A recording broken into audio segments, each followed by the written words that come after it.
अस्माकं विषयः अस्ति यत्नः इति। कः विषयः अस्माभिः चर्चनीयः? यत्नः इति। यत्नः इत्युक्ते आयासः, प्रयासः। अस्य एतत् अन्ये शब्दाः यत्नस्य कृते ये उपयुज्यन्ते ते भवन्ति आयासः, प्रयासः वा। तो कुत्र आयासः कुत्र प्रयासः वा इति चेत् एतत् व्याकरणशास्त्रम् अस्ति। एतत् शास्त्रं किं? व्याकरणशास्त्रं। व्याकरणे शब्दानामेव प्रायः चर्चा क्रियते। तो शब्द चर्चा कारणात् अत्र यत्नः यः चर्चितः वर्तते स अपि शब्दे यादृशः यत्नः स एव ग्रहीष्यते। अत्र शब्दसम्बद्धः एव यत्नः अत्र ग्रहीष्यते। तो यत्नः कः भवति? प्रयासः, आयासः वा। तो अत्र यत्नशब्देन वर्णोच्चारणे क्रियमाणः प्रयासः यत्नः इत्युच्यते इति वक्तुं शक्नुमः वयं। यत् वर्णस्य उच्चारणे यः प्रयासः अस्माभिः क्रियते स एव व्याकरणशास्त्रे यत्नशब्देन उच्यते। इत्युक्ते वयं वर्णान् उच्चारयामः क, ख, ग, घ, ङ। तो प्रयासं विना उच्चारितं भवति वा? अथवा अस्माभिः कश्चन प्रयासः करणीयः भवति, इच्छा करणीया भवति यत् अस्माभिः उच्चारणीयं, पुनः मुखमुद्घाटनीयं भवति, पुनः जिह्वाया तत्र तत्र स्पर्शनं करणीयं भवति, ततः परम् एव वर्णस्य उच्चारणं भवति। तो असौ एव आयासः केन शब्देन उच्यते? यत्न शब्देन उच्यते। तो अयं यत्नः द्विविधः भवति। यत्नः कतिविधः? द्विविधः। दो प्रकार का यत्न होता है। यत्न क्या है? वर्णोच्चारण में किया जाने वाला प्रयास, वर्णोच्चारण के लिए किया जाने वाला प्रयास यत्न कहलाता है। ये यत्न दो प्रकार के हैं। यत्न तदेव उक्तम अग्रे यत्नो द्विधा। अहम इदानीं पठिष्यामः वयं किञ्चित्। तो यत्नः द्विविधः भवति। एकः भवति आभ्यन्तरः,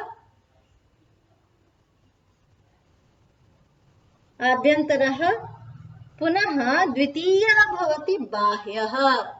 कः भवति? बाह्यः। एष आभ्यन्तरः यत्नः अस्ति। इत्युक्ते आन्तरिकः यत्नः, आन्तरिकं यत्नः, अन्तः क्रियमाणः यत्नः आभ्यन्तरः। पुनः बाह्यः यत्नः इत्युक्ते बहिः क्रियमाणः यत्नः बाह्यः इत्युच्यते। पुनः अन्तः क्रियमाणः कीदृशः यत्नः भवितुम् अर्हति? तत् यथा वर्णस्य उच्चारणं भवति ततः पूर्वं यत् एका प्रक्रिया अस्ति, आत्मा बुद्ध्या समेत्यर्थान् मनोयुक्ते विवक्षया मनः कायाग्निमाहन्ति स प्रेरयति मारुतम्, मारुतस्तु उरसि चरन् मन्द्रं जनयति स्वनम्। तो एवं जननात् पूर्वं बहु प्रक्रिया अस्ति। मतलब सबसे पहले आत्मा बुद्धि से युक्त होकर अर्थों को इकट्ठा करके मन से युक्त होती है। ऐसी ऐसी प्रक्रियाएं हैं वर्णोच्चारण से पूर्वक कि हमारी पहले इच्छा होती है, फिर हम उसको बोलने के लिए प्रेरित होते हैं। तो एक प्राण वायु है वो संचरित होती है अंदर से, फिर वो तत्त स्थानों को धक्का देती है। तो जैसे क कहते हैं ना, तो एक हवा का झोंका जैसे वायु हो एतत् आघातं करोति कंठे एवं अनुभूयते अस्माभिः। तो यही वर्णोच्चारण से पूर्व होने वाला यत्न है। यही क्या है? वर्णोच्चारण से पूर्व होने वाला यत्न है। तो वर्णोच्चारणात् पूर्वं यः यत्नः भवति स यत्नः एव आभ्यन्तरः इत्युच्यते। स कीदृशः यत्नः भवति? आभ्यन्तरः, वर्णोच्चारणात् प्राक्। पुनः बाह्ययत्नः कः भवति इति चेत् वर्णोच्चारणानन्तरं, वर्णोच्चारण के पश्चात होने वाले यत्न बाह्य कहे जाते हैं। और एष एव आभ्यन्तरः यत्नः तुल्यास्य प्रयत्नम् इत्यत्र प्रयत्न शब्देनापि उच्यते। अस्य आभ्यन्तर प्रयत्नस्य कति भेदाः? पञ्च भेदाः भवन्ति। आभ्यन्तर प्रयत्नस्य कति भेदाः? पञ्च भेदाः। वयं किञ्चित् दृष्टवन्तः आसन्, प्रायः न दृष्टवन्तः आसन्, न दृष्टवन्तः प्रायः। आभ्यन्तरयत्नः पञ्चधा भवति, पञ्चप्रकाराः भवन्ति अस्य। पुनः बाह्ययत्नः यः अस्ति सः 11, तस्य 11 भेदाः भवन्ति। कति भेदाः भवन्ति? 11 भेदाः भवन्ति। इदानीं वयम् अद्य आभ्यन्तरप्रयत्नं चर्चयिष्यामः। आभ्यन्तरः यत्नः एव प्रयत्नशब्देन उच्यते, अतः आभ्यन्तरप्रयत्नः इति अस्य कृते शब्दः प्रयुज्यते।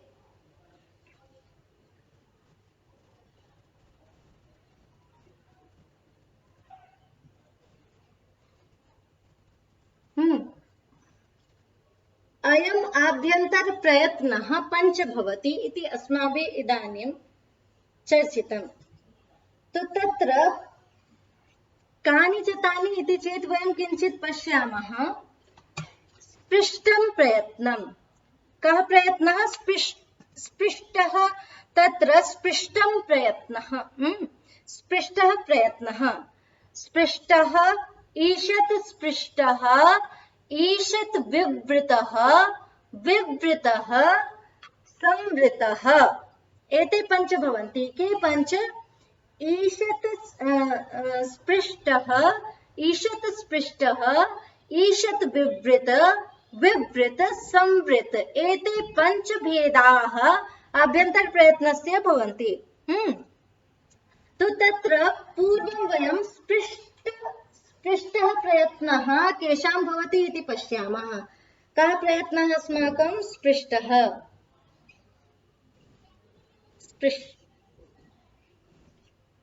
स्पृष्ट इति प्रयत्नः वर्तते। तो स्पृष्टं अस्तु। तो अत्र एतत् उच्चारणस्थानानां एतत् उल्लेखात् परम् अत्र पङ्क्तिः अपि लिखिता, यत्नो द्विधा आभ्यन्तरो बाह्यश्च। इत्युक्ते यत्नः यत्नस्य प्रकारद्वयम्, आभ्यन्तरः बाह्यश्च।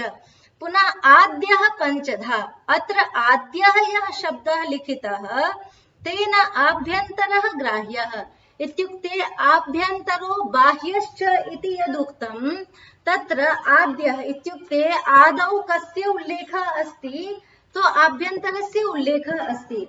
अतः आद्यशब्देन आभ्यन्तरप्रयत्नः एव गृह्यते। अस्तु, तो आद्यः पञ्चधा, पञ्चधा इत्युक्ते पञ्चप्रकारकः। स्पृष्ट ईषत् विवृत, विवृत संवृत भेदात्। अस्तु, कश्चन उच्चारयिष्यति वा? कश्चन स्पृष्टः इति। तो अस्माकं कः प्रयत्नः? स्पृष्टं प्रयत्नः अस्ति। स्पृष्टं प्रयत्नः भवति स्पर्शानां, स्पर्शवर्णानां। स्पर्शवर्णाः एतदर्थम् एव ते उच्यन्ते यतः तेषाम् आभ्यन्तरप्रयत्नः स्पृष्टं भवति। स्पृष्ट इत्यस्य कः अर्थः इति चेत् यानि अपि उच्चारणस्थानानि सन्ति न, ते गुणानुगुणम् एव तेषां नामकरणम् अत्र अस्ति। तो स्पृष्ट इत्युक्ते अस्माभिः किञ्चित् बुध्यते यत् स्पर्शनं भवति, तत्र स्पर्शः भवति। पुनः कस्य स्पर्शः भवति, कथं भवति इति चेत् अत्र जिह्वा अस्ति अस्माकं, जिह्वायाः वर्णोच्चारणे सहकारः सर्वत्रैव भवति। यथा क इति उच्चारयामः तदापि जिह्वायाः सञ्चलनं किञ्चित् भवति। पुनः ख, ग, च, छ, य, श, एवं किमपि वर्णं वयं उच्चारयामः चेत् जिह्वायाः सञ्चलनं भवत्येव। तो जिह्वायाः सहकारः सर्वत्र अस्ति। अस्य जिह्वायाः चत्वारः एतत् भागाः कृताः वर्तन्ते। अग्रभागः, एषः भवति अग्रभागः, अग्रभागः जिह्वाग्रः एषः। पुनः अग्रभागस्य समीपे उपाग्रभागः। कति भागाः कृताः? जिह्वायाः अग्रभागः, पुनः उपाग्रभागः, पुनः मध्यभागः, एषः भवति जिह्वायाः मध्यभागः, मध्यभागः, पुनः जिह्वामूलम् इति तु अस्माभिः पठितमेव, मूलम्। एवं चत्वारः भागाः जिह्वायाः कृताः सन्ति उच्चारण क्रमे। तो एतेषां भागचतुष्टयानां येषां वर्णानाम् उच्चारणे उच्चारणस्थानेषु भवति, अर्थात उच्चारणस्थानेषु जिह्वायाः चतुर्णां भागानां यत्र स्पर्शः भवति, येषां वर्णानाम् उच्चारणे स्पर्शः भवति, ते वर्णाः के उच्यन्ते स्पृष्टवर्णाः भवन्ति। ते कीदृशाः वर्णाः भवन्ति। अस्तु, अर्थात ये जो जिह्वा है हमारी, इसका सहयोग सर्वदैव वर्णोच्चारण में होता है। तो इस जिह्वा के 4 भाग किए हैं। कितने भाग किए हैं? 4 भाग किए हैं। अग्रभाग, उपाग्र भाग, मध्य भाग और मूल, जिह्वा मूल। इन चारों भागों का जिन वर्णों के उच्चारण करने के समय उच्चारण स्थानों से स्पर्श होता है, यथा च इति वदामः, तो जिह्वाग्रम, जिह्वाग्रः अस्माकं जिह्वाया उपाग्र भागः प्रायः तालु स्पृशति। च इति वदन्ति चेत् उपाग्र भागः, तथैव द इति वदामः चेत् जिह्वाया अग्रभागः दन्तं स्पृशति। उच्चार्य पश्यन्तु किञ्चित्।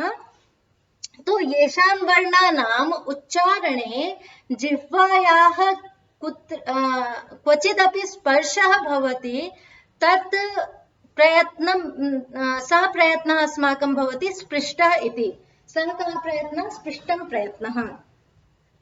तो स्पृष्टम् इत्युक्ते जिह्वायाः क्वचित् स्पर्शः भवति। एतत् स्पृष्टं प्रयत्नं भवति स्पर्शानां। पुनः स्पर्शवर्णाः के सन्ति इति अस्माभिः ज्ञेयः। तो स्पर्शवर्णाः भवन्ति कादयो मावसानाः स्पर्शाः। अग्रे पंक्ति अपि आयास्यति।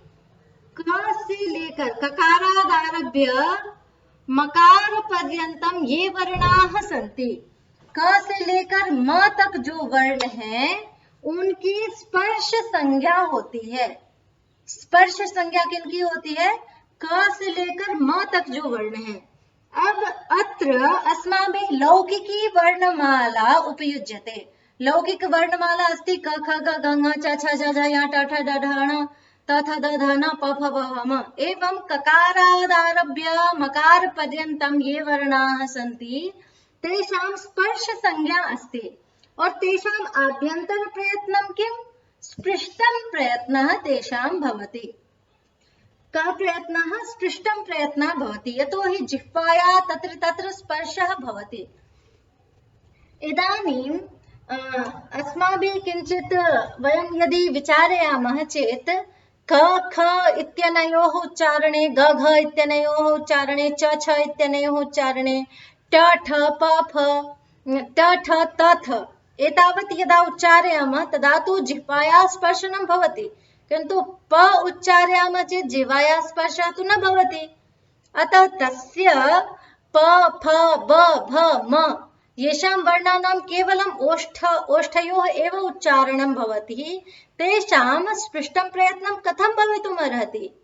अर्थात जैसे क ख ट ठ त थ इत्यादि के उच्चारण में तो जिह्वा का प्रयोग होता है, किंतु प फ ब भ म ये जो पवर्ग है, पवर्ग के उच्चारण में तो जिह्वा का प्रयोग कहीं दिख ही नहीं रहा, हमको समझ ही नहीं आता।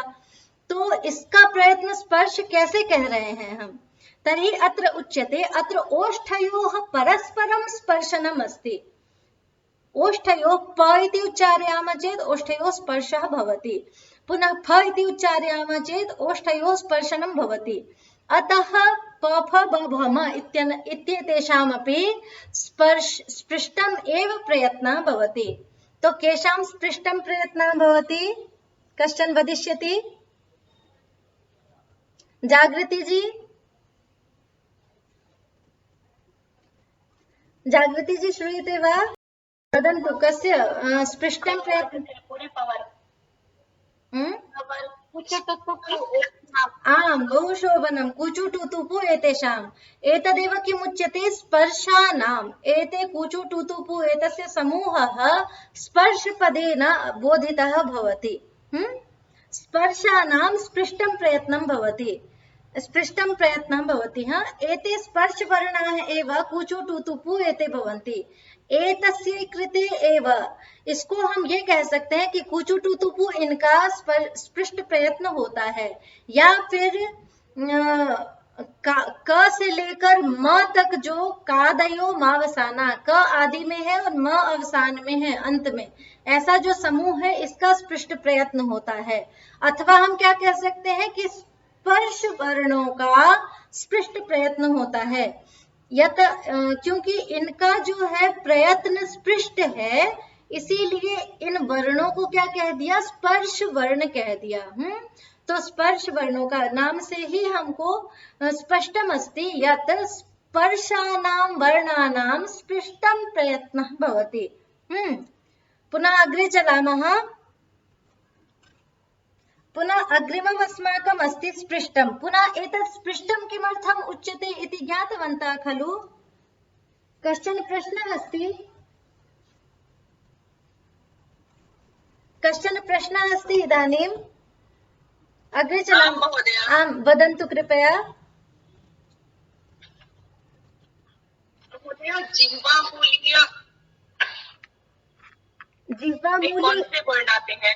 जिह्वामूली एते उच्यन्ते न? अर्धविसर्गः यदा क इत्य, हाँ, जिह्वामूलीयः एतत् एतच्च द्वौ अपि वर्णौ जिह्वामूलीयसंज्ञकौ। एतदेव पुस्तके लिखितम् अक्क अक्ख इति। हाँ, एतदपि जिह्वामूलीयम्, एतदपि जिह्वामूलीयम्। एतत् अग्रे अस्माभिः पठिष्यते ग्रन्थः चेत् ज्ञास्यते यत् अत्र ग्रन्थे एवं लिखितम् अक्क अक्ख इति कखाभ्यां प्राक् अर्धविसर्गसदृशः, अर्धविसर्गसदृशः जिह्वामूलीयसंज्ञकः भवति इति। अन्यः कश्चन प्रश्नः? महोदय जी वदन्तु। जो पढ़े महोदय, हाँ, वो तो विसर्ग यदि हम पढ़ते हैं, विसर्ग करते हैं तो महोदय माने, हाँ, सुनिए, अह का विसर्ग हमको पूरा नहीं करना है और वो भी क से पहले करना है। हम विसर्ग कैसे प्रयोग करते हैं? कह, ये विसर्ग है, क के बाद विसर्ग है। हाँ, लेकिन ये क के पहले अर्ध विसर्ग है, इसलिए अह का नहीं कहते हैं, अह क अख, ऐसे अह पूरा उच्चारित नहीं होता है, अह क अख, ऐसे इसका उच्चारण होगा। ऐसे ही उपध्मानीय का होगा, अह प अह फ, अह पूरा नहीं निकलता, अह अप अह फ, ऐसे निकलता है, रुक के ध्वनि आती है। जी जी जी,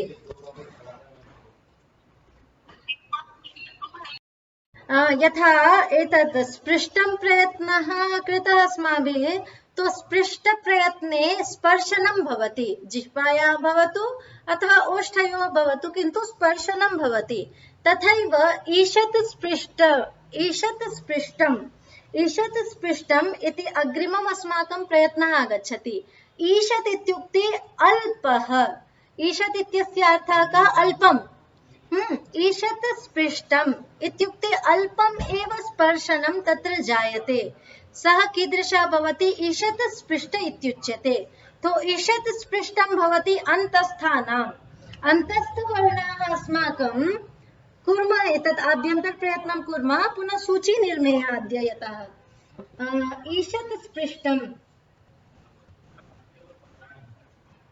स्पृष्टं कः प्रयत्नः? ईषत् स्पृष्टं।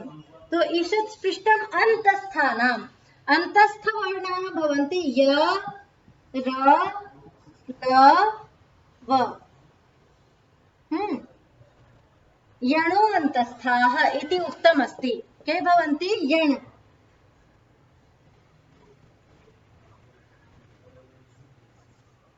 यणो अन्तस्थाः, एतस्य क्रमः एवं भवेत्, ह य व रट्, व र ल। एतेषाम् एते अन्तस्थवर्णाः भवन्ति। ईषत् स्पृष्टम् अन्तस्थानां। पश्यन्तु इदानीं यकारस्य उच्चारणस्थानं किं वयं स्मरामः चेत् इचुयशानां तालु। यकारस्य उच्चारणस्थानं तालु भवति। तालु कुत्र अस्ति वयं ज्ञातवन्तः। तो इदानीं यकारस्य उच्चारणं कृत्वा पश्यन्तु य य। तो जिह्वा अल्पम् एव स्पृशति तालुभागं। अतः अस्य प्रयत्नः कः? ईषत् स्पृष्टं प्रयत्नः भवति। यतो ईषदिव तत्तद् उच्चारणस्थानं जिह्वा स्पृशति। तथैव वकारस्य दन्तोष्ठम् इति पठितम् अस्माभिः। व इति उच्चारयामः चेत् दन्तोष्ठयोः अल्पं स्पर्शनं भवति। ईषद् यथा प इत्यत्र पूर्णं स्पर्शनं भवति, किन्तु व इति उच्चारयामः चेत् ईषदेव स्पर्शनं भवति। अतः ईषत् स्पृष्टं प्रयत्नः उक्तः एतेषां यवरल एतेषाम्। अस्तु अग्रे चलामः। पुनः ईषद् विवृतम् अस्ति। कः प्रयत्नः? ईषद् विवृतम्।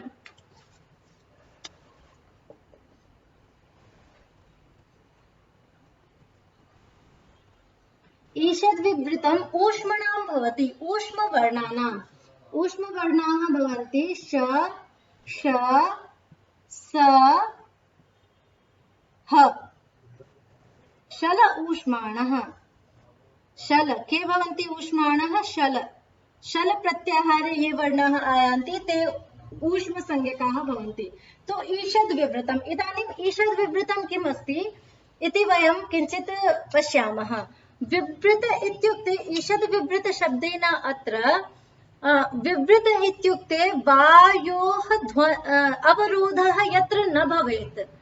यथा क इति उच्चारयामः क ख ग घ, अत्र वायु किञ्चित् अवरुद्धा भवति इति वयम् अनुभवामः किञ्चित् उच्चैः उच्चार्य पश्यामः चेत्। किन्तु श इति उच्चारयामः चेत् वायु निर्गच्छति, किन्तु वायोः अवरोधः न भवति। अतः विवृत इत्युक्तम्। विवृत शब्दः वायोः अवरोधः यत्र न भवति तत्र प्रयुज्यते। पुनः ईषद् विवृत एतदर्थम् उक्तं यत्र वायुप्रभावः ईषद् भवति।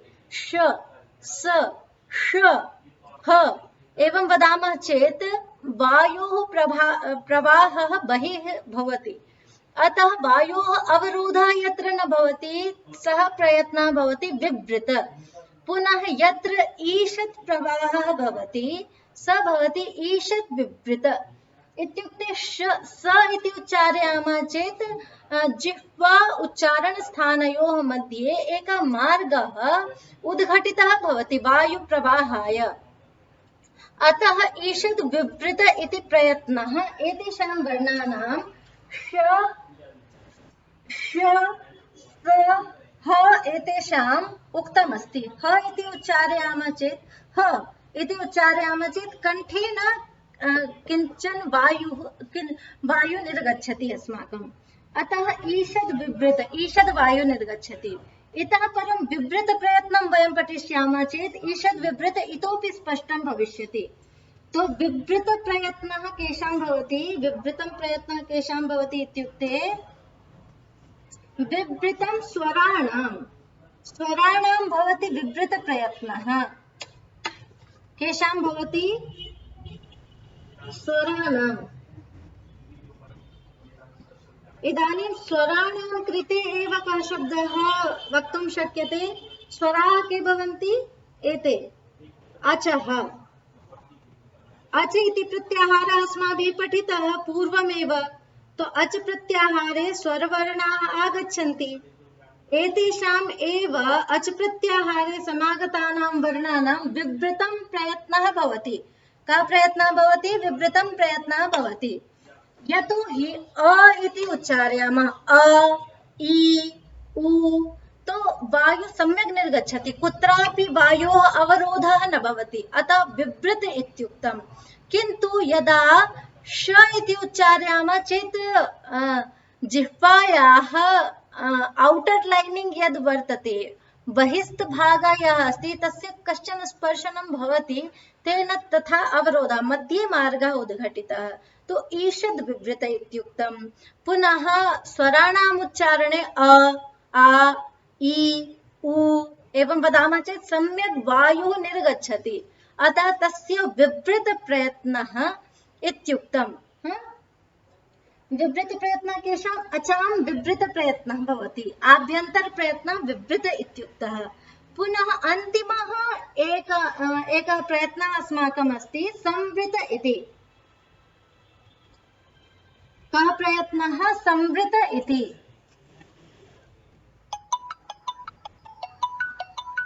संवृतं प्रयत्नः अस्ति।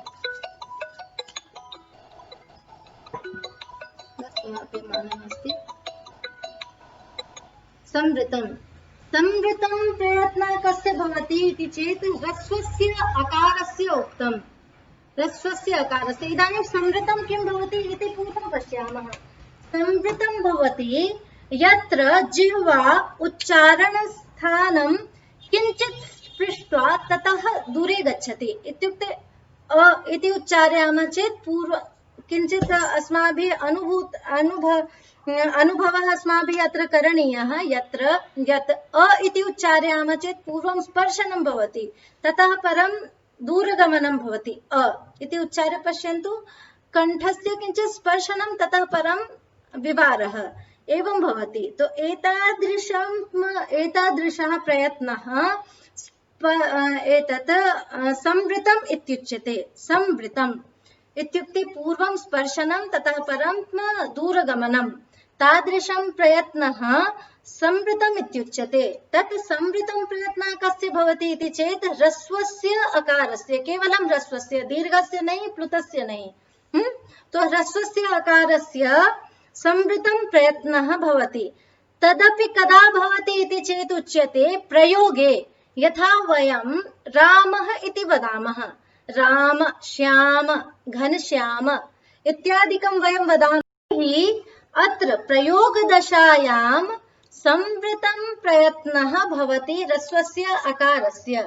पुनः अस्यैव ह्रस्व अकारस्य प्रक्रियादशायां, यथा रामायणं वयं पठामः, इदानीं प्रयोगदशा किम् और प्रक्रियादशा का इति द्रष्टव्यं। संवृतं प्रयत्नं ह्रस्वस्य अवर्णस्य, किन्तु कुत्र?